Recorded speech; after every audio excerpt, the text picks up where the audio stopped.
Labas rytas visiems, malonu susipažinti. Turiu 4 minutės 4 sekundės prisistatyti. Nieko ypatinga. Sėdžiu didelioj juodoj. Nesvarbu, tai toliau netęsiu. Šnekėti nemėgstu, nes nemoku.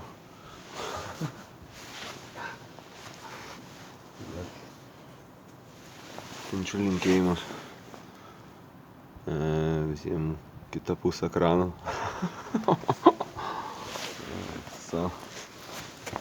Turiu reikaliukas, taigi.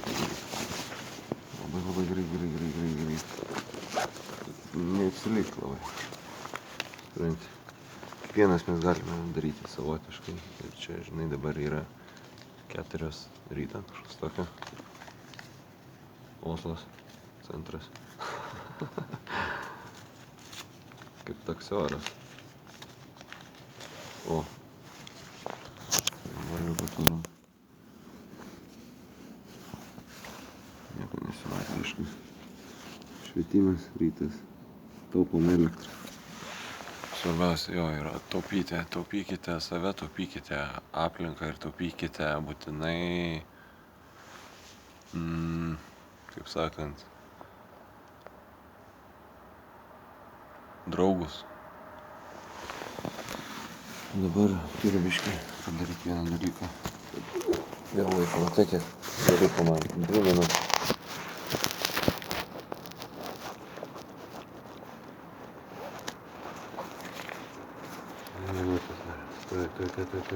Stresas.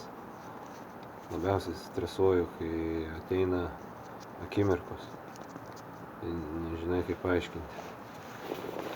Ir negalvoju, o tiesiog aiškinu.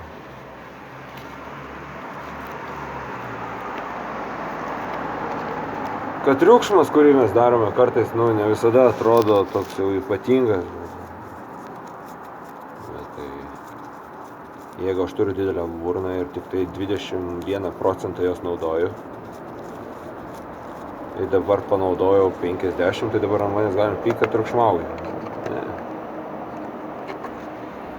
Aš turiu greit pasidaryti ir judėti pirmyn, nes tai yra motyvacinis lygis gyvenime. Argi ne taip? Svajojame mes būti visada plaukikais, paprastais, lengvais, nieko ypatingo. Plaukti. Bet svarbiausia neišplaukite per toli, kad gyvenimas būtų tvarkingas, sąmoningas, drąsus, patikimas. Žinai, neprisiskraidykite labai. Nes rytą mes vis tiek kylame iš lovos ir mėgaujamės mūsų tiesiog tą eilinę kelionę. Lengvai, paprastai ir mėgautis tom, ką darai. Jeigu nesimėgauji, tai bent pasimėgau kaip kiti daro. Tai lengvai, paprastai.